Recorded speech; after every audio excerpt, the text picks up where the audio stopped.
Nós temos Forças Armadas e investimos nelas porque queremos a paz. Enfim, as pessoas têm noção que os militares dos três ramos estão empenhados todos os dias em ações de busca e salvamento, em emergência médica, em ações de prevenção e rescaldo e também combate a incêndios, no transporte de órgãos que são utilizados em transplantes que salvam vidas, em ações de repatriamento de todo o mundo, enfim, de cidadãos nacionais e estrangeiros, em múltiplas missões. Nós quisemos ver qual é o retorno para a indústria nacional. E, portanto, nós sabemos que alguns destes investimentos terão um retorno para a indústria nacional de 100%, noutros casos de 70%, noutros casos menos. O mar é território. Quando se diz que Portugal é um país pequeno, começar Portugal não é um país pequeno, Portugal é um país médio.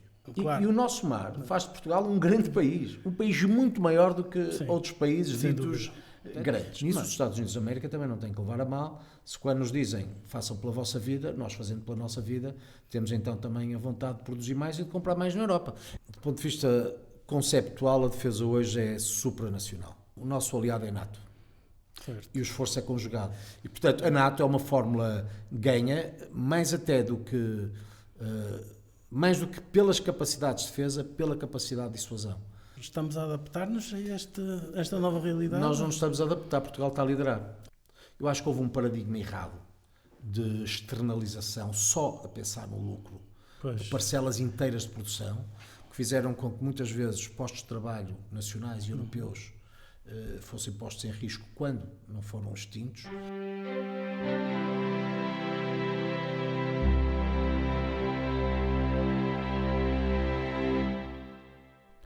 Bem-vindos a mais um podcast para Bom Entendedor. Eu sou o Ricardo Ribeiro e hoje, para começarmos com esta segunda temporada deste podcast, tenho a honra de ter comigo o nosso Ministro da Defesa, o Dr. Nuno Melo.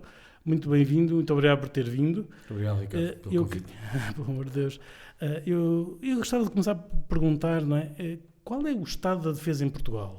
Como é que é? Como é que estamos? Bom, eu diria que hoje estamos muito melhor do que estávamos há cerca de 1 ano e meio atrás.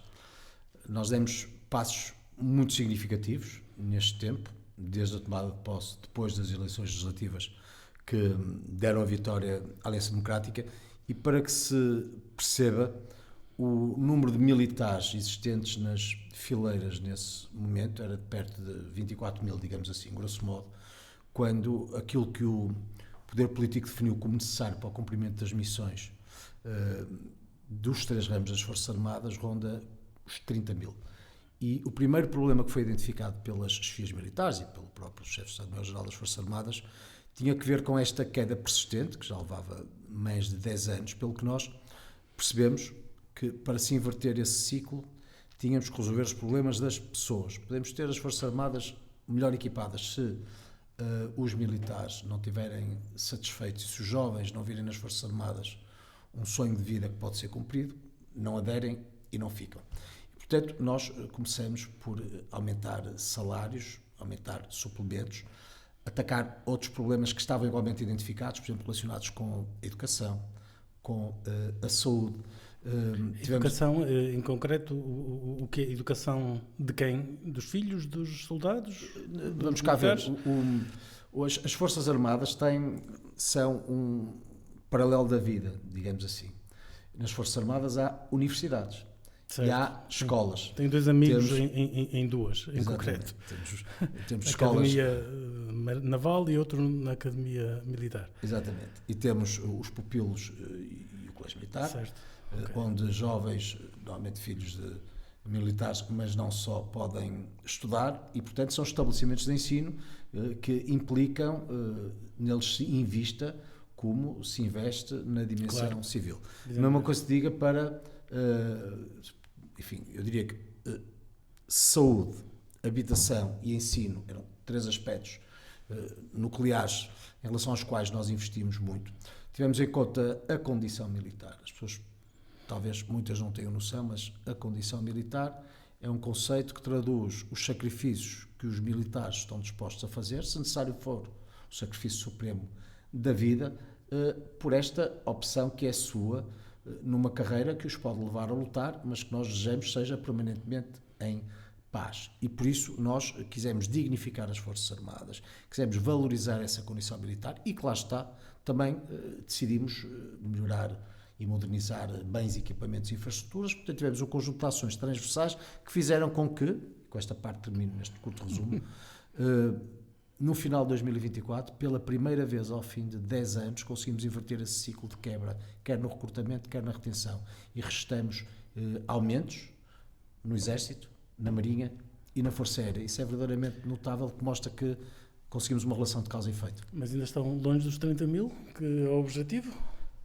O objetivo é caminharmos para esse número que, obviamente, não se alcançará de uma só vez, e por isso é que esta inversão do ciclo tem que acabar por traduzir a prazo uma tendência persistente, consolidada.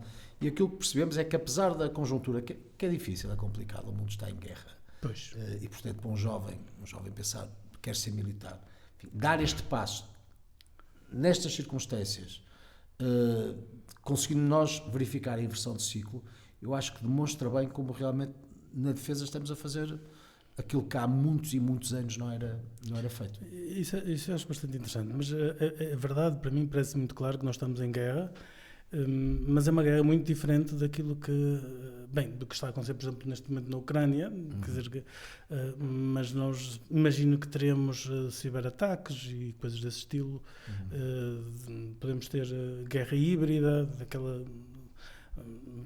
sabotagem, no fundo. Nós estamos preparados para esse tipo de guerra, neste momento, em princípio, estamos já a viver. Nós estamos melhor preparados do que estávamos, seguramente. Enfim, com a descrição que é própria das Forças Armadas, há entidades que nas Forças Armadas são dedicadas 24 horas por dia a combater, na área da cibersegurança e da ciberdefesa, com muitos jovens envolvidos. Mas eu imagino que isso atrairia muitos jovens, não é? Porque isso é war games, não é? Quer dizer, jogos de guerra desses e temos muitos jovens. Não é? Normalmente não se faz alarde, porque, enfim, falamos de áreas que são, por natureza, reservadas, mas de prioridades de defesa, nas quais as Forças Armadas investem muito. Ótimo. E de resto o próprio Estado-Maior das Forças Armadas tem uma competência direta a esse propósito. Agora, eu tenho sempre esta perspectiva. Nós temos Forças Armadas e investimos nelas porque queremos a paz. Claro, os militares não estão fechados em quartéis nos 3 ramos. E as pessoas hoje isso é um bocadinho mais nítido do que era há algum tempo atrás. Nós temos procurado também divulgar o que vai sendo feito nas Forças Armadas. Enfim, as pessoas têm noção que os militares dos 3 ramos estão empenhados todos os dias em ações de busca e salvamento, em emergência médica, em ações de prevenção e rescaldo e também combate a incêndios, no transporte de órgãos que são utilizados em transplantes que salvam vidas, em ações de repatriamento de todo o mundo, de cidadãos nacionais e estrangeiros, em múltiplas missões ao serviço da NATO, da ONU, das Nações Unidas, da NATO, da ONU, da União Europeia, Frontex, múltiplas coligações, são instrumentos de política externa impressionantes. Agora mesmo, quando houve esta tragédia em Cabo Verde, o NRP Sines, um navio da Marinha, vinha da Operação Atalanta depois de 4 meses no mar. Os militares estavam a chegar a casa, digamos, e pronto, ficaram-se a dar a volta para ir ajudar o povo cabo-verdiano, e realmente isso foi muito notado e foi muito agradecido também pelas autoridades cabo-verdianas. As Forças Armadas são tudo isto em tempo de paz. Quando nós discutimos, por exemplo, este envolvimento das Forças Armadas na emergência médica ou nos fogos, isso percebe-se porque, com materiais que são duplo uso, e também daí o investimento em equipamentos, nós sabemos que o Estado, através dessas Forças Armadas, das nossas Forças Armadas, pode dar respostas complementares impressionantes. Sempre se fala, periodicamente se fala de que devia-se pegar os militares e pô-los a patrulhar as florestas, em concreto agora por causa dos incêndios. Alguma vez se fez isso? Faz-se? Mas foram perto de 9 mil militares. 9 mil militares a patrulhar as florestas. 9 mil militares dos 3 ramos. O território é grande e com muita floresta. Aliás, vamos cá ver, são os 3 ramos das Forças Armadas que estão empenhados nas ações de prevenção e rescaldo, principalmente, e também de combate, em alguns casos, principalmente com meios aéreos. Mas foi a opção do poder político, depois dos anos 90, basicamente entregar aos civis esse esforço. E aquilo que existia na dimensão pública das Forças Armadas foi-se deteriorando, depreciando, e é importante que se tenha noção de que, quando se combatem fogos, as pessoas, os militares também, têm que estar preparadas e têm que estar devidamente equipadas, porque senão podem morrer. Claro. Todos recordamos, suponho que foi em 1966, salvo erro, estou a dizer de memória, posso me Eu não enganar, recordo que ainda não era que nascido. perto de 50 mil, foi o meu ano de nascimento, coincidentemente, perto de 50 militares morreram, foram cercados pelos fogos e morreram, precisamente não estavam preparados. E se querem meios militares empenhados no que seja, têm que se equipar as Forças Armadas devidamente para esse fim, como são equipadas para outros. Os militares têm que ser treinados e aquilo que fazem, que já é muito, pode ser ampliado. Desde logo no que tem a ver com a Força Aérea. Isso é uma nota que eu deixava, porque é um instrumento que já passa por mim na Defesa Nacional. Nós decidimos, foi já uma resolução minha, que decidiu em Conselho de Ministros a compra de 2 aviões Canadair, bombardeiros pesados, que são utilizados no combate direto aos incêndios, ficarão na Força Aérea, mas o primeiro chega em 2029, o segundo chega em 2030, porque têm que ser produzidos. Na verdade, estiveram para chegar em 2017, porque esta decisão já tinha sido tomada no governo Passos Coelho Paulo Portas, PSD-CDS, era o Dr. Miguel Macedo, Ministro da Administração Interna, e era o João Almeida, Secretário de Estado da Administração Interna, e chegou a ser lançado o aviso para a compra de 2 Canadairs, chegariam em 2017 e em 2018 estariam a combater os fogos. Mas o Partido Socialista depois, como bem sabemos, no tempo da geringonça, cede ao poder e decidiu cancelar o projeto. Aconteceram os incêndios em 2017 e o próprio Partido Socialista no governo percebeu e mudou o rumo e aprovou resoluções que mais tarde visavam a compra de Canadairs. Sucede que o facto de terem cancelado antes teve este custo imenso. Um atraso de 11 anos e 12 anos no combate direto e na aquisição dos equipamentos, porque o que seria feito a partir de 2018 só vai ser feito em 2029 e 2030. Adquiri também, ou enfim, apresentei a resolução que foi aprovada para compras de kits de incêndios que são instalados em bombardeiros, em aviões de transporte C-130, portanto, estamos a falar de uma capacidade de lançar 12 mil litros de água de calda retardante em incêndios, combate direto, esse já a partir de 2026. Em 2026 teremos também helicópteros Black Hawk já empenhados no combate e, portanto, há um caminho que está a ser feito para que se perceba que as Forças Armadas não são pensadas só para a guerra, são pensadas fundamentalmente para a paz. Falaste de modernização, que eles precisam ter os equipamentos certos, etc. Como é que nós estamos em termos de modernização dos meios militares e da indústria de defesa nacional? Bom, como bem sabes, nós decidimos antecipar o investimento dos 2% que estava previsto para 2030 com o PS, primeiro para 2029 e agora para 2025. Isso é outra pergunta que eu vou fazer. A dificuldade não está... vamos cá ver. A dificuldade está em garantir que, tendo em conta a natureza jurídica de lançamento de concursos, tudo aquilo que implica uma grande morosidade, os prazos possam ser cumpridos até 2025, porque não se compram equipamentos militares, mesmo duplo uso, como quem vai a um supermercado. Claro. E, portanto, e nós temos que atingir isto em 2025, e, portanto, só o conseguiremos fazer se formos muito profissionais. E aí tive uma dupla preocupação. Em primeiro lugar, junto dos 3 ramos das Forças Armadas, inventariar as necessidades em linha com os alvos capacitados da NATO. Nós temos que modernizar as Forças Armadas e equipamentos para que, desde logo, aquilo que nos é pedido pelos nossos aliados possa ser feito. Não temos que investir em redundâncias, nós não temos que investir, quando falamos da NATO, naquilo que outros países estão a investir, temos que garantir a interoperabilidade, mas desde logo aquilo que tem que ver com os objetivos que estão traçados para Portugal. E o segundo objetivo, enfim, a segunda preocupação que fomos tendo é do envolvimento das indústrias nacionais, da BTID, a Base Tecnológica Industrial de Defesa Nacional, mas não só. E, portanto, nós, dentro dessa inventariação e calendarização de compra e modernização de equipamento e produção, nós quisemos ver qual é o retorno para a indústria nacional. E, portanto, nós sabemos que alguns destes investimentos terão um retorno para a indústria nacional de 100%, noutros casos de 70%, noutros casos menos, e, portanto, nós queremos garantir que Portugal não é apenas comprador, queremos garantir que Portugal investe, que dá retorno para a nossa economia, que através deste esforço se aumentam os postos de trabalho e por isso nós falamos de investimento e não de despesa. E isso enfim, nos 3 ramos, isso vai ser conseguido. Vamos lá ver. Esse compromisso agora é de 5%, não é? Isso parece um bocado... Não, o compromisso é de 2%. Quer dizer, com a NATO é 3,5... 3,5 mais 1,5. Em coisas de defesa e 1,5 3,5 em mais afins. 1,5 já para depois de 2030, Certo. sendo que vai haver uma reavaliação em 2029. E, portanto, sendo que esse 3,5 mais 1,5, e esse 1,5 não é indústria de defesa direta, não Sim, são sim, eu investimentos sei. na defesa direta, são conexos. Sim, os italianos querem Infraestruturas. construir uma ponte com aquilo, basicamente, entre Sicília e Itália. Infraestruturas, não é? Tudo aquilo que possa ser Sim. infraestruturas e não só, mas não mesmo, é mesmo os investimento. 3,5% parece muito para quem Eu acho que tem gasto muito menos que 2% todos os anos.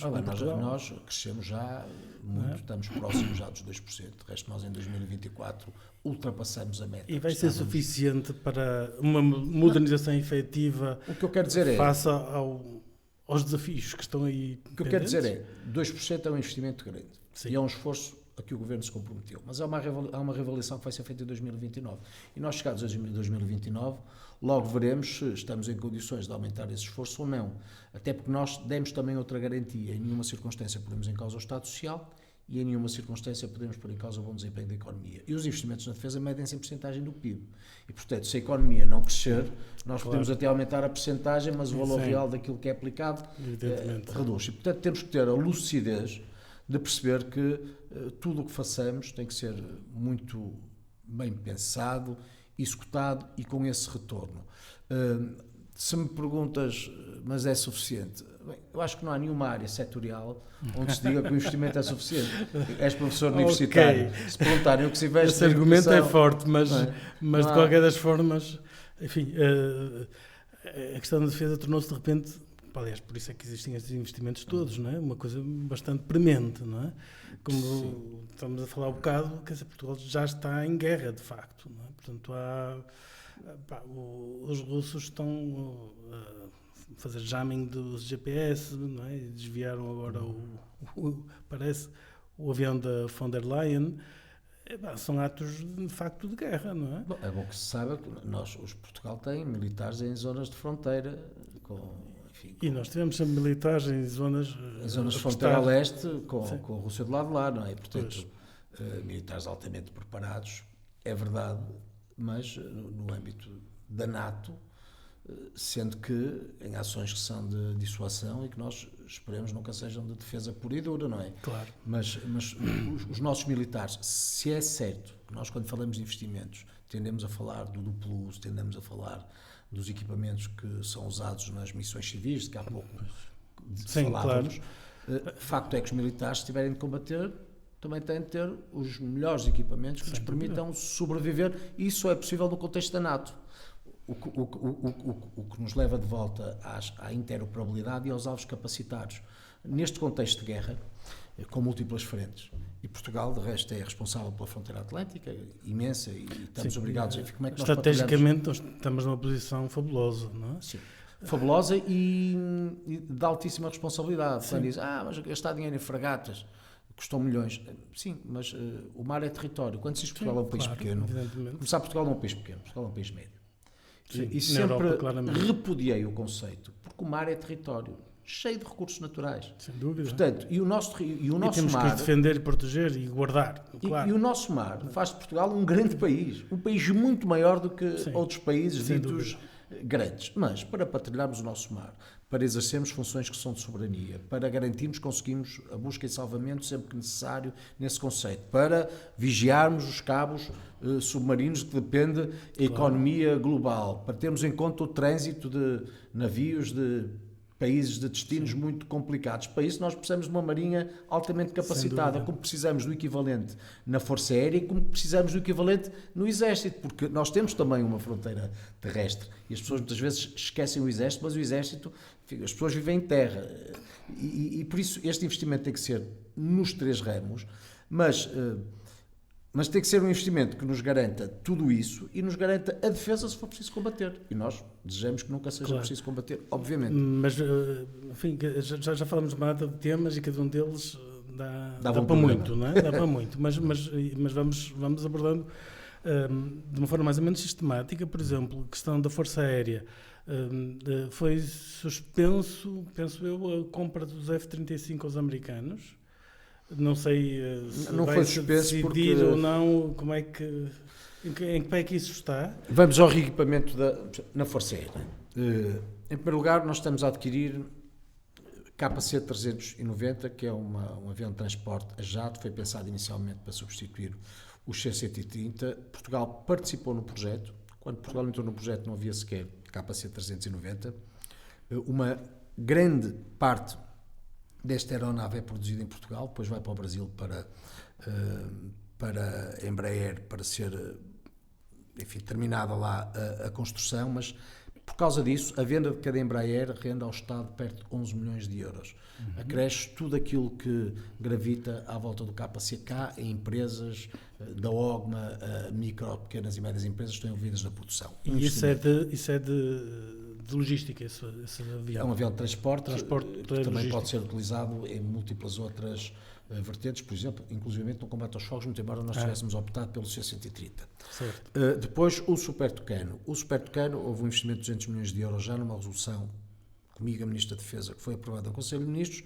Destes 200 milhões de euros, perto de 70 milhões de euros serão investidos em indústrias portuguesas. Porque o que nós compramos é uma aeronave que depois tem que ser reconfigurada para o padrão da NATO. A Embraer, o Brasil não é país NATO, e, portanto, a Embraer, a reconfiguração NATO será feita por nós, com projeto nacional, com indústrias portuguesas, e esses 70 milhões de euros serão investidos nessa reconfiguração NATO, e na venda futura de Super Tucanos, Portugal ganhará pela venda como ganha no KC e na formação de pilotos também, no que tem que ver com os F-16. Para não se achar que esse Super Tucano é um avião de combate, de ataque ao solo e de treino. Certo. E depois, no que tem que ver com os F-35, não foi suspenso porque nunca foi negociado sequer. Ainda não se abriu o processo de substituição dos F-16. Os F-16 são aviões que estão no final do seu ciclo, embora sejam aeronaves extraordinárias, que são utilizadas na Ucrânia e por múltiplos países, de resto revelando muitos sucessos em muitos momentos, mas como todos os equipamentos, a seu tempo terá que ser pensada a sua substituição, e quando tiver que o ser, o dia que o mundo livre apenas será o mercado. Nisso valendo países da União Europeia como os próprios Estados Unidos da América, tudo dependerá das condições, não só condições no que tem a ver com as características da aeronave, mas também o retorno para a economia portuguesa, com a aquisição de um equipamento que levará alguns milhares de milhões. Vários países começaram a hesitar em comprar os F-35 porque, enfim, os Estados Unidos parecem também estar a hesitar no que diz respeito a ajudar-nos a defender a Europa e os países em concreto, não é? E de facto, quer dizer, uma pessoa quando compra um equipamento desses está sujeito às limitações que impõe o fabricante, o país fabricante, não é? Achas que isso é um obstáculo neste momento para a compra dos F-35? Vamos cá ver, pragmaticamente. F-35 é a quinta geração. Sim. E os F-35 têm características que os aviões muito bons fabricados na Europa ainda não têm. Sim. E os Estados Unidos são membros da NATO. Mas isso não invalida que nós estejamos também atentos ao contexto geopolítico e a declarações que são feitas, nomeadamente em relação àquele que é o Pilar Europeu de Defesa da NATO. E para mim, há um facto que para mim é claro. Quando do outro lado do Atlântico, um aliado absolutamente fundamental como os Estados Unidos, que por duas vezes, na Primeira e na Segunda Guerra Mundial... Para nós, especialmente, que estamos aqui nesta ponta, não é? Somos o país mais próximo dos Estados Unidos da Europa, não é? Sim. O país europeu mais próximo dos país Estados Atlântico, Unidos. Mas independentemente disso, obviamente os Estados Unidos, eu tenho os Estados Unidos como um aliado fundamental que a história demonstra pelo passado, Primeira Guerra Mundial, Segunda Guerra Mundial, se calhar as ditaduras teriam vencido as democracias, não fosse a entrada do esforço norte-americano na guerra, e o facto de serem agora a primeira superpotência, apesar de tudo. Mas aquilo que vai sendo verbalizado pela atual administração norte-americana vai no sentido que a Europa tem que fazer por si. A Europa tem que fazer pela vida, tem uma certa razão também, não é? Tem toda a razão. Mas para que se tem razão, para que sejamos consequentes com isso, nós temos que produzir mais na Europa e comprar mais na Europa. Nós não podemos reforçar o pilar europeu de defesa da NATO se no final acabarmos sempre a comprar aos Estados Unidos. Porque estamos a prescindir de cadeias de produção, que são cadeias de produção significativas, responsáveis por postos de trabalho e por vencimentos muito acima da média geral, por desenvolvimentos tecnológicos que são impressionantes. Sabemos como a dita indústria de defesa alavanca muito desenvolvimento tecnológico. Sim. E nós, europeus, temos que ser capazes de o fazer. Temos que reforçar o pilar europeu de defesa da NATO. E, portanto, nisso os Estados Unidos da América também não têm que levar a mal. Se quando nos dizem, façam pela vossa vida, nós fazendo pela nossa vida, temos então também a vontade de produzir mais e de comprar mais na Europa. Enfim, não estou a dizer que se tem que ver exatamente com os F-35, Claro, mas tem que ver com muitos outros equipamentos que neste esforço de modernização me levam a olhar preferencialmente para o pilar europeu de defesa da NATO, para os países europeus da NATO e só depois para o resto do mundo. Agora, de facto, quer dizer, para Portugal, quer dizer, nós sempre tivemos como nosso primeiro aliado a Inglaterra, porque era a potência marítima por excelência, e nós somos uma potência marítima, se quisermos chamar assim. E os Estados Unidos são, de certa forma, o sucessor da Inglaterra, parece-me a mim, nesse aspecto, que são a potência marítima principal. Parece-me lógico que, de facto, a nossa defesa se apoie bastante nos Estados Unidos, como se apoia na Inglaterra. Não é?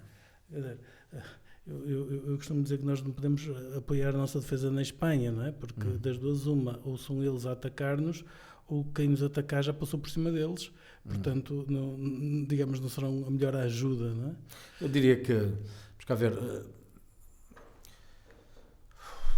do ponto de vista conceptual, a defesa hoje é supranacional.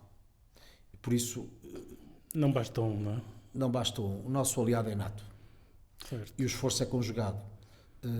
Eu não consigo pensar na defesa com foco num país apenas, porque sei que nós só temos alguma possibilidade no atual contexto geopolítico de enfrentar, se for o caso disso, outras superpotências ou potências em enorme ascensão, se funcionarmos em bloco e através desta fórmula que na NATO garante o maior tempo de paz no continente europeu de que há memória. O facto é que desde o final da Segunda Guerra Mundial, salvo conflitos ocasionais, nós vivemos em paz. Isso, nas gerações antecedentes dos nossos pais, dos nossos avós, dos nossos bisavós, não acontecia nada. Não acontecia nada. E, portanto, a NATO é uma fórmula ganha, mais do que pelas capacidades de defesa, pela capacidade de dissuasão. E claro que a NATO, enfim, se a NATO venceu a Guerra Fria sem disparar um tiro, isso aconteceu porque a NATO era política e operacionalmente forte, investiu-se na NATO. Quando se dá a paz como uma realidade perpétua e se desinveste na NATO, achando que nunca mais teremos que entrar em guerra, portanto agora é só tempo da componente social, bem, isso leva-nos às circunstâncias atuais de termos que fazer tudo à pressa, porque desinvestimos e o passo tem que ser muito maior. E, portanto, defesa é NATO e aquilo que nós temos que fazer é no contexto da NATO, ou seja, ter em conta os alvos capacitares, aquilo que é definido também para Portugal, esperando que nunca tenhamos de combater, porque se fizermos este esforço, desejavelmente a NATO continuará a ser um fator de dissuasão, porque por muito que outros cresçam e sejam hoje fortes, certamente olham para a NATO e têm noção que não que é a NATO fácil.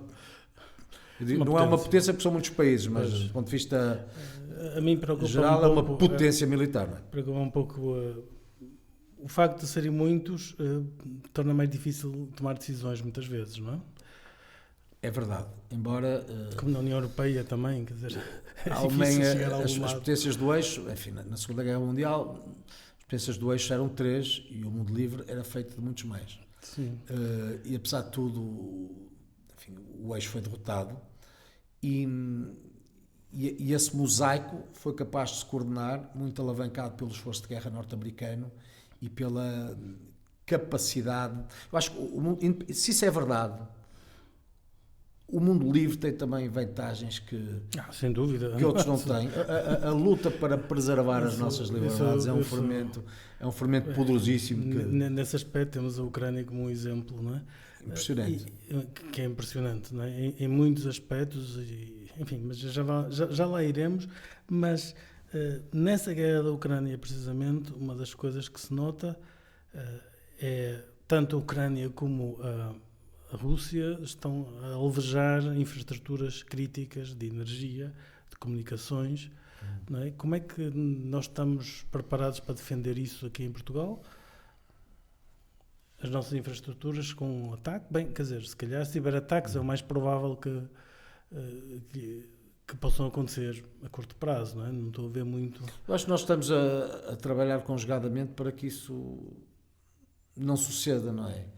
Nós só nos podemos preparar para a guerra não a desejando nunca e, portanto, apostando numa capacidade de dissuasão que é o nosso primeiro propósito. O que está a acontecer na Ucrânia, como em todas as guerras, não se evita, até porque tem que ver com perspectivas civilizacionais que manifestamente não nos juntam no mesmo patamar à Rússia. Não são apenas infraestruturas críticas. A Rússia destrói todos os dias alvos civis, cidades, enfim, aquilo que não tem nenhum contexto de guerra é por terror. Mata homens, mulheres, crianças indiscriminadamente e também aos militares. Ora, nós achávamos que depois da Segunda Guerra Mundial isso não aconteceria, isso não voltaria a acontecer, mas acontece. Nós vemos na Ucrânia uma repetição de muito do que sucedeu na Segunda Guerra Mundial e só não vemos tropas russas em força no terreno porque a Ucrânia tem sido capaz, são uns heróis realmente, lutam pela sua liberdade, há pouco comentávamos isso, têm sido capazes de resistir. Mas nós temos que, isto ajuda-nos a ter noção de que se algum dia esse conflito maior sucedesse, as regras, enfim, Genebra, a Convenção de Genebra, não sei se seria contar pouco, levada à letra pelos nossos inimigos, esperemos que não por nós, por nós porque, enfim, nós não temos que ser iguais a eles, antes pelo contrário, não é? Temos que marcar a diferença nesse aspecto concreto. Isso de marcar a diferença faz, enfim, pensar noutra coisa, que é a educação para a defesa, não é? E a cultura estratégica que deveríamos ter, se calhar, nas nossas escolas. Não é? Fala-se aí dessa disciplina de cidadania, que é, para dizer no mínimo, polémica, mas... no mínimo. Mas enfim, não se devia procurar fomentar uma cultura de defesa nas escolas? Exatamente, e é por isso que já neste contexto da legislatura, nós, ainda no governo que caiu e agora neste, que tomou posse, nós estamos a investir muito naquilo que é um referencial para a educação, que resulta de um protocolo que é celebrado entre o Ministério da Defesa Nacional, Educação, escolas e autarquias, para que os temas relacionados com a defesa, desde muito tenra idade, sejam levados a essas escolas. E para que o primeiro contacto de um jovem com a Defesa Nacional não suceda no dia da Defesa Nacional, quando, enfim, já estão com todas as ideias formadas. Conheço bastantes jovens ou deformadas. Que se riem bastante desse dia, o que é uma pena. Pronto. Quer dizer, poderia ser levado mais a sério, não é? Mas, portanto, não me parece complicado pedir a militares com formação apropriada irem às escolas e darem algumas aulas desta disciplina. Por exemplo, não sei. Mas é exatamente isso que está a ser feito e há várias escolas. De resto, estivemos aqui em Braga. Fomentar um pouco um patriotismo, não um nacionalismo nefasto, digamos, mas um patriotismo saudável era importante, não é? Sim. Eu estive aqui em Braga num dos dias da Defesa Nacional, no nosso magnífico Regimento de Cavalaria e curiosamente, enfim, a acreditarmos nos estudos que são ali divulgados, a esmagadora maioria dos jovens tem uma boa opinião do Dia da Defesa Nacional. Ótimo. E acha que é importante. O problema é que isso acontece num estadio já tardio nas suas vidas, quando as mentalidades estão formadas e as convicções, muitas vezes distorcidas, vão sendo sedimentadas. E é por isso que o contacto com as Forças Armadas, com a defesa, tem que ser de tenra idade e não apenas com o foco naquilo que é a guerra, mas principalmente naquilo que é a paz. Sim, naquilo que é de tarefas todos os dias cometidas às Forças Armadas, de que os jovens não têm noção e que mais tarde os podem levar também a optar pela carreira militar. Há pouco dias, com razão, falavas dos temas mais tecnológicos, não é? Ciberdefesa, cibersegurança ou outros. Sim. É verdade, se de miúdos tiverem noção que se faz nas Forças Armadas esse propósito, o que não se faz muitas vezes no plano civil, isso também é muito apelativo. Tem que saber. Aí o ensino da história é fundamental, não? Pelo menos a mim, quer dizer, a história de Portugal é absolutamente extraordinária. Quer dizer, poucos países podem gabar de ter uma história como a nossa, não é? Muito poucos mesmo. E isso haveria de ajudar bastante as pessoas também, não? Os alunos a esse patriotismo saudável que eu acho que devemos ter. Eu cumpri serviço militar na Escola Prática de Cavalaria, em Santarém, e depois dei instrução no Regimento de Cavalaria 3, em Estremoz. E, enfim, na Cavalaria temos por patrono o Mozinho de Albuquerque, que lá dizia: Portugal é terra de soldados. O professor Adriano Moreira mais tarde repetiu com muita eloquência para que, enfim, para ilustrar a realidade de um país que, se não fossem esses soldados, não teria nascido, e se não fossem esses soldados, não teria subsistido. Dentro e fora, no plano estrito da nossa realidade continental, a um império que já tivemos, enfim, e a territórios que hoje vamos ainda em que hoje vamos ainda tendo influência, toda essa afirmação da Portugalidade, da língua, da história, dos costumes, todo este contexto que hoje junta povos, foi possível por causa desses soldados que estiveram sempre lá, na gênese da nação e da sua defesa. Também, diria. Militares. Militares, muitas vezes. Nos nossos navios iam militares, só não havia força aérea, não é? Há episódios. Aliás, o nosso chefe de Estado-Maior da Força Aérea diz uma coisa engraçada, que é, enfim, se o Camões existisse Força Aérea, nos Lusíadas teria um novo canto só também dedicado à Força Aérea, não é? Mas pronto, ao tempo não existia. Na altura. Outra questão, outra lição, digamos, da guerra da Ucrânia, a importância da logística e dos estoques.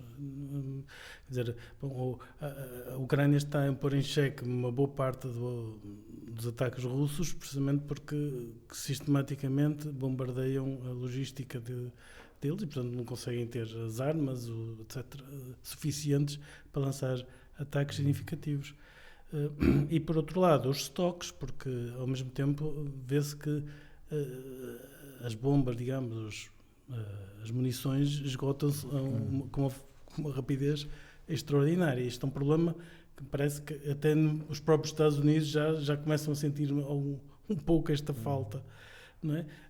Como é que nós estamos preparados para isso? Temos estoques? Essa é uma... Ou é demasiado técnica a pergunta? Não. Essa é uma lição também da história. Muitas vezes, grandes vitórias aconteceram por causa das preocupações da logística, não apenas pela dimensão estritamente bélica.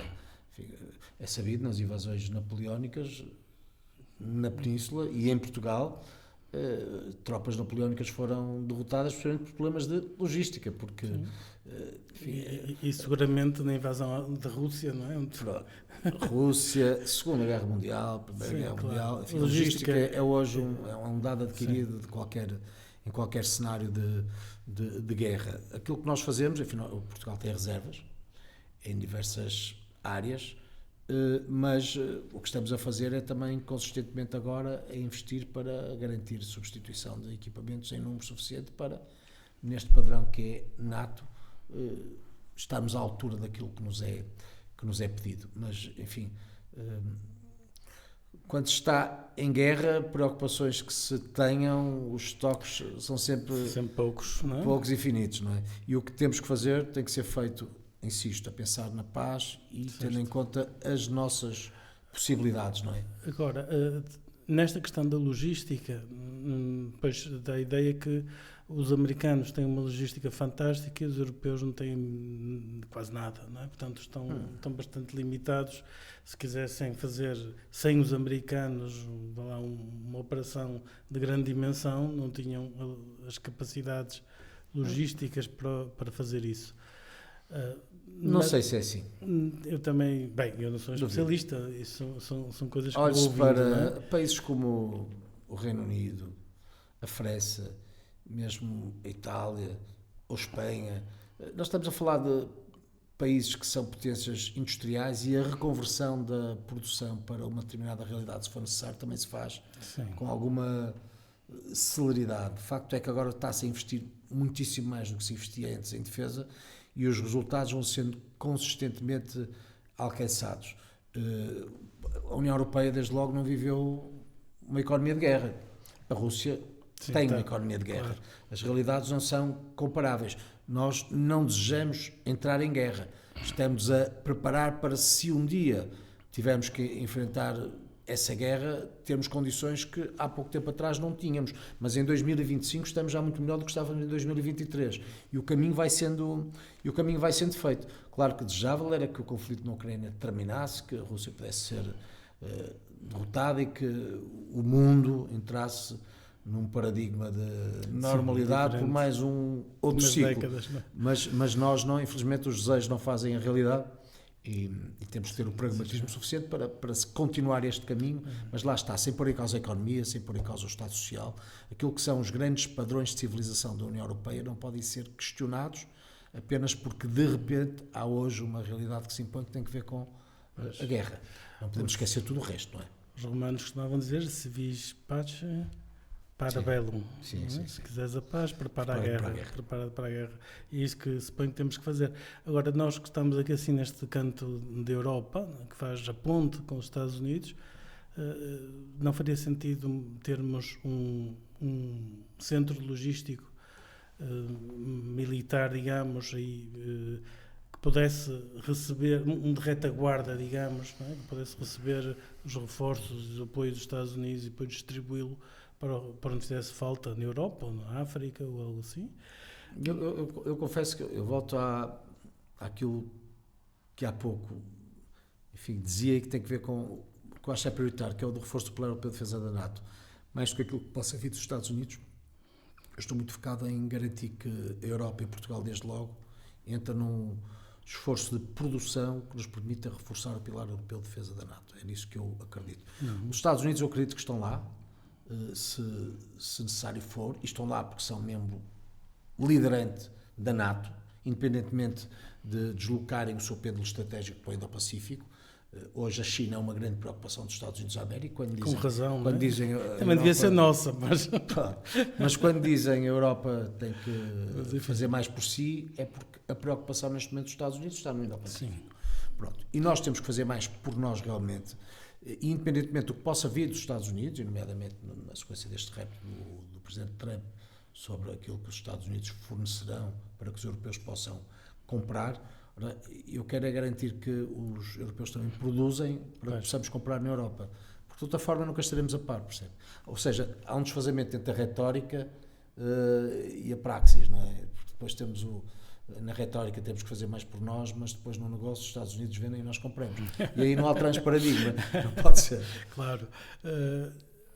Outro tema, drones, inteligência artificial, não é? Isso muda muito o paradigma da guerra. De repente nós temos sistemas que são extremamente baratos, comparado com o habitual, não é? E que destroem coisas muitíssimo mais caras do que elas, não é? Nós estamos a adaptar-nos a esta nova realidade? Nós não nos estamos a adaptar, Portugal está a liderar. Ah. Portugal partiu para a realidade dos drones nas dinâmicas de guerra antes da maior parte do resto do mundo. Isto é verdade. Eu estive no corta-chapa do logístico, enfim, Dom João II, na Damen, que é uma empresa holandesa, mas na Roménia. Este porta-drones, eu diria, num desenho para as pessoas terem na cabeça, eu diria que era um porta-aviões para drones, porta-drones. Mas isso é fomos os primeiros. Navio, com um isso. Navio. Fomos os primeiros e neste momento são muitos os países que noutras partes do mundo querem replicar aquilo que é um projeto português, porque os portugueses, os nossos engenheiros navais, participaram no projeto do Dom João II. Entretanto, depois disso aconteceu a guerra na Ucrânia. E o foco é tido nos drones e Portugal, no que tem a ver com isto, começou antes. Do mesmo modo na indústria. Hoje há indústrias portuguesas que dão cartas no mundo, até que a Ever é mais conhecida.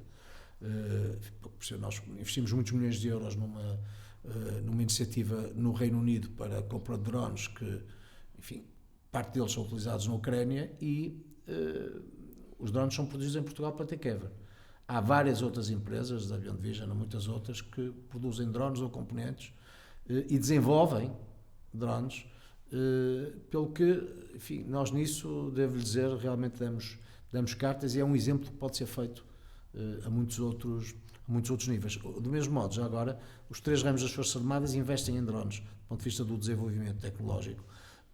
E mesmo no que tem a ver com patrulhamento, no que tem a ver com, por exemplo, marinha, drones subaquáticos, de superfície, aéreos. Se for ao REPMUS, o REPMUS é hoje uma iniciativa que, sendo toda virada para este tipo de tecnologia, tem participantes do mundo inteiro. Acontece em Portugal por causa disto. O Exército investe em drones e, enfim, investe e em parceria com universidades, em parceria com empresas. A Força Aérea, por natureza, também. Nisso damos cartas. Fantástico. E a inteligência artificial já estará a ser introduzida nestas coisas? Muitos projetos nos 3 ramos com inclusão de inteligência artificial.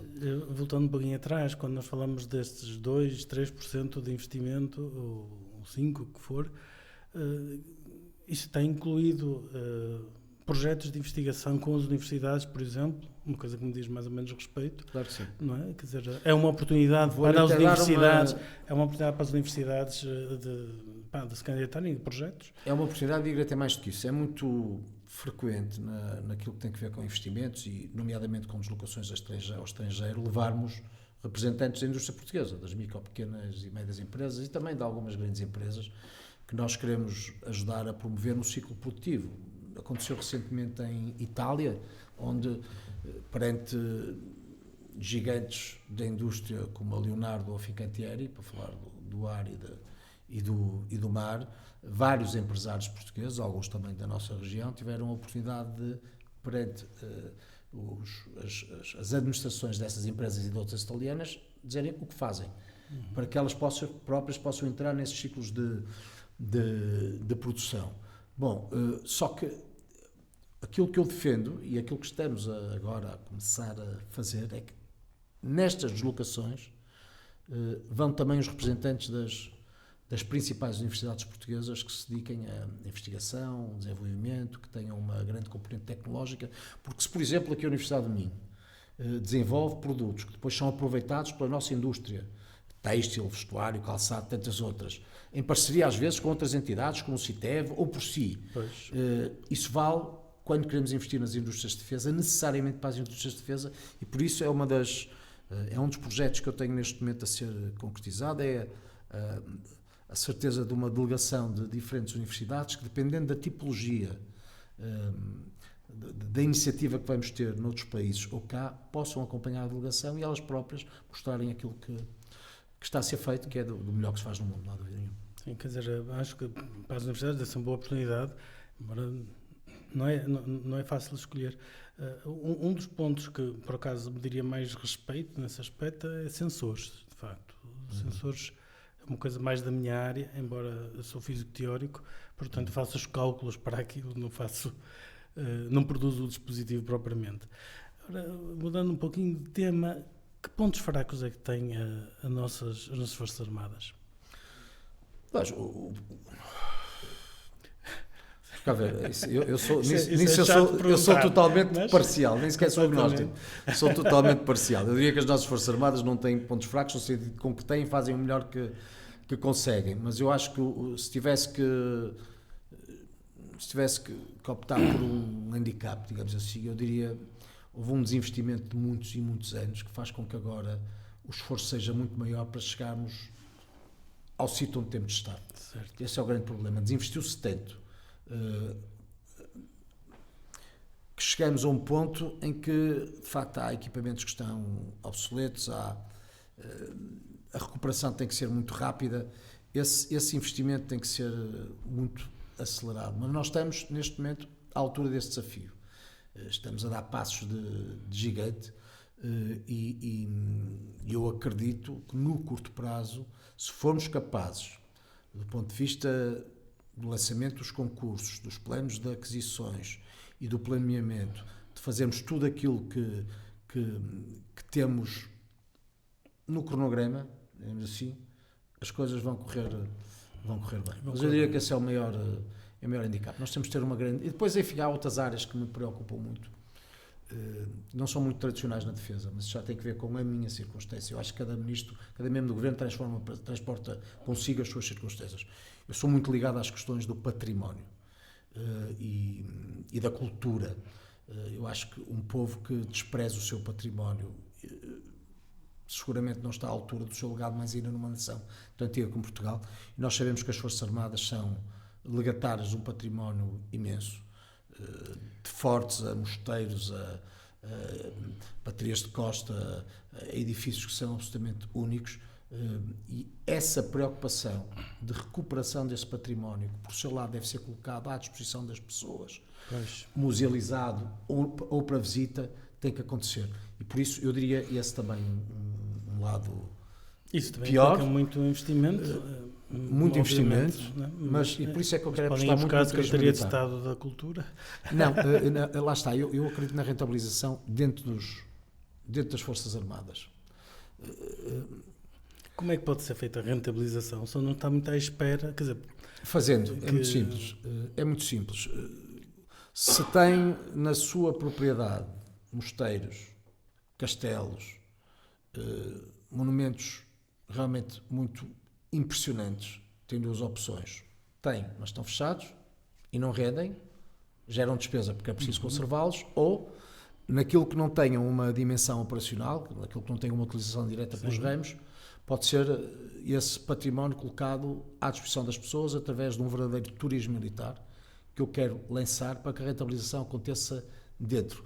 Porque é que qualquer pessoa em Inglaterra, na França, em tantos outros países, alguns deles muito mais novos do que Portugal, para visitar um forte, para visitar um mosteiro, paga qualquer coisa que ajude à sua conservação, e em Portugal tudo há de ser simplesmente gratuito e depois não há recurso nenhum para o manter. Ora bem, o turismo militar é gerador, e nestes países que lhe referi e noutros, de grandes volumes de receita. Portanto, essa rentabilização pode acontecer dentro, gerando aquilo que depois tem que ser utilizado na manutenção desse património, está a ver? E isso eu acho que deve ser feito. Vou-lhe dar um exemplo já agora paradigmático. Os aposentos reais do rei Dom João VI. Eu sou um admirador do rei Dom João VI, acho que naquele momento da história foi um rei muito importante em Portugal e no Brasil. De resto, os brasileiros estão agora a nascer muito para o conhecimento do rei Dom João VI. Os aposentos reais do rei Dom João VI estão num edifício que é do Exército, no Colégio Militar,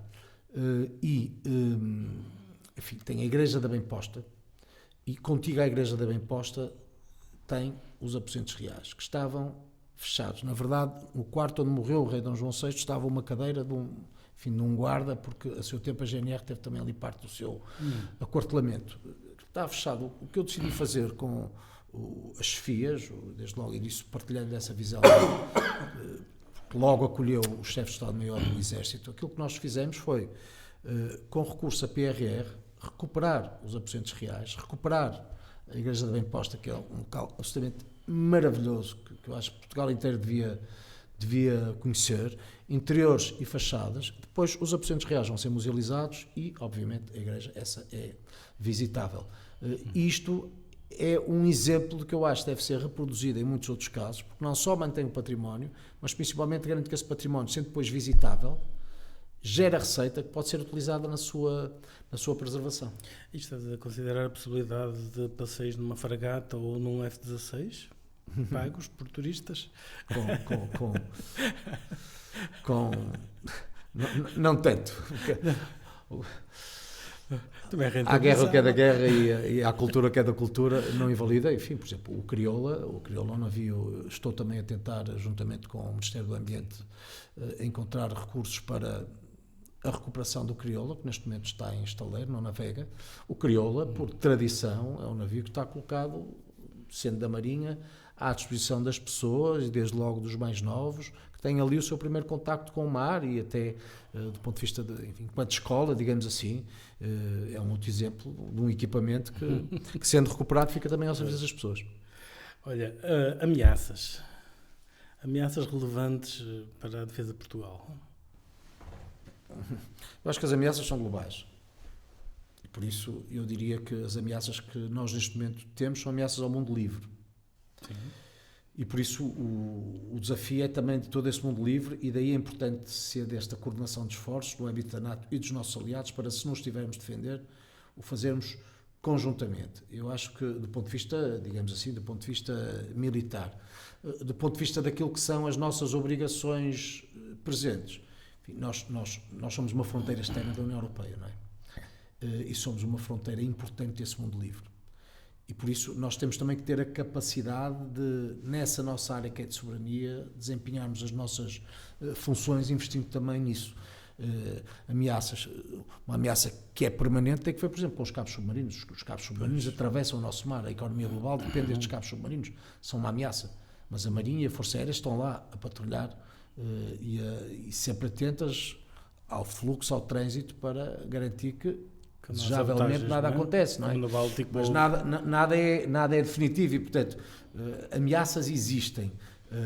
A defesa a defesa de uma fronteira, para além de mais tão vasta, acontece porque há uma ameaça no sentido de que a fronteira pode ser permeável. Não é permeável se nós estivermos à altura daquilo que é o nosso desafio. E por isso estamos a investir. Mas ameaças há sempre. A nossa dependência tecnológica e industrial externa é uma ameaça? Hoje tudo acontece em parcerias, eu diria, na maior parte das vezes, transnacionais, não é? Portanto, nós somos parcelas de produção que acontecem noutros países, que por seu lado também investem na produção daquilo que também vai acontecendo em Portugal. Nós temos é que garantir que, no que tem que ver com a defesa, estamos a potenciar a economia, estamos a ajudar ao fortalecimento de empresas existentes, ao nascimento de outras empresas, para que essa interdependência seja isso mesmo, recíproca. Ou seja, nós dependemos de outros que também dependem de nós, num ciclo produtivo que acaba num bem que, desejavelmente, nós vendemos e compramos. Dei há pouco o exemplo do KC, é isso mesmo, quer dizer, a tecnologia é também nossa, mas o avião acaba produzido no Brasil, mas durante todo esse ciclo de produção, grande parte dele acontece em Portugal. Nós estamos dependentes da tecnologia deles, mas eles estão dependentes da nossa tecnologia. A OGMA, por seu lado, que é uma empresa do Estado, mas também de capitais privados, salva no tempo do outro Ministro da Defesa, foi o Dr. Paulo Portas, a OGMA estava falida, hoje é um milagre económico e facto é que repara e trabalha com as principais marcas da aeronáutica à escala global, dos principais motores, da mais alta tecnologia e, portanto, outros países estão dependentes daquilo que a OGMA faz, como está dependente também da tecnologia que vem dos outros países. Esta interdependência, desde que seja do mundo livre, é que é a palavra-chave para mim. Isso nós preciso garantir, não é? Externalizamos essa tecnologia ao ponto de externalizarmos o conhecimento na sua concepção e depois ficarmos dependentes da produção externa, do mundo que muitas vezes não é livre. Isso é que a questão aí é um bocado por aí. Quantas peças chinesas é que estão nas armas portuguesas, por exemplo, não é? Quer dizer, não sei se alguém já nos Estados Unidos fizeram há uns anos atrás, resolveram, vamos verificar em todo o armamento que há nos Estados Unidos, se aqui há peças que são fabricadas pelos chineses, por exemplo, em concreto. Sim, como vimos. E aqui a probabilidade é bastante elevada. Como é sabido que em mísseis utilizados na guerra na Ucrânia pelos russos se encontra componentes feitos na Europa, não é? Pronto, mas isso aproveita-se tudo. Aproveitam tudo, mas é mercado negro, digamos, não é? Mas eu acho que há um caminho, há uma inversão que não se consegue de um dia para o outro. Eu acho que houve um paradigma errado de externalização só a pensar no lucro, de parcelas inteiras de produção, que fizeram com que muitas vezes postos de trabalho nacionais e europeus fossem postos em risco quando não foram extintos, apenas porque se fabricava fora, nomeadamente na China, na Índia, no Paquistão, aquilo que, sendo mais barato, depois teve uma consequência do ponto de vista económico, levando a uma dependência que hoje é tida como perversa. Eu recordo que era eurodeputado e levei, isto vale nessa lógica conceptual, levei a discussão no Parlamento Europeu, enfim, eu bati-me contra a abertura do mercado têxtil, na altura, o mercado europeu ao Paquistão. Porquê? Porque nós sabemos que temos uma indústria têxtil em que se investiu muito, altíssima tecnologia de grande capacidade, mas que tem que concorrer em regras iguais e leais. Quando fora não tem os mesmos custos, com os custos ambientais, custos sociais, quando não pagam os mesmos impostos, quando muitas vezes até uma economia que é de Estado, é impossível que as nossas indústrias possam competir. Mas recordo-me que houve eurodeputados de outros países, recordo particularmente de uma senhora mais à esquerda, sueca, que dizia, bom, isso a culpa é de Portugal que ainda tem indústria têxtil. Essa indústria de vão de escada, que explora a mão de obra e explora seres humanos e coisa assim. E eu ficava a olhar para a senhora, de facto, na Suécia já não há indústria têxtil, mas não tenho a mínima noção de que é indústria têxtil em Portugal. Ora, isto para dizer o quê? Que nós temos que conseguir combater estes preconceitos, temos ao mesmo tempo que inverter esse ciclo, que resultou de uma opção de muitos e muitos e muitos anos para voltarmos a trazer para a Europa, lá está, reforçando o pilar europeu de defesa, aquilo que durante demasiados anos tem estado fora. Isso levará ao crescimento das empresas que temos, ao nascimento de novas empresas e a uma recuperação de tecnologias que externalizamos e mal. Eu acho que isto vale do têxtil como para as indústrias militares. Os componentes ou os bens podem, no final, no mercado, ser um pouco mais caros, porventura. Mas quantos empregos é que isso não significa? Quanta receita é que isso não traz para o Estado? Ou seja, o fator lucro não pode ser uma questão quase dogmática que prevalece sobre tudo o resto. Porque há consequências do investimento no nosso espaço nacional e no espaço da União Europeia e no mundo livre, que vem a vantagem dos nossos povos. E eu acho que, olha, apesar dentro da loucura desta guerra que vivemos e que eu espero se extinga e não se agrave, pelo menos essa mudança de atitude e de paradigma pode ser uma coisa boa. Os próprios Estados Unidos estão neste mesmo chips que eram feitos em Taiwan. Neste momento, os Estados Unidos estão para fabricá-los, claro. Estão a fabricá-los e investidores asiáticos estão a investir nos Estados Unidos. Eu acho que isso é lúcido. E é certo e é inteligente.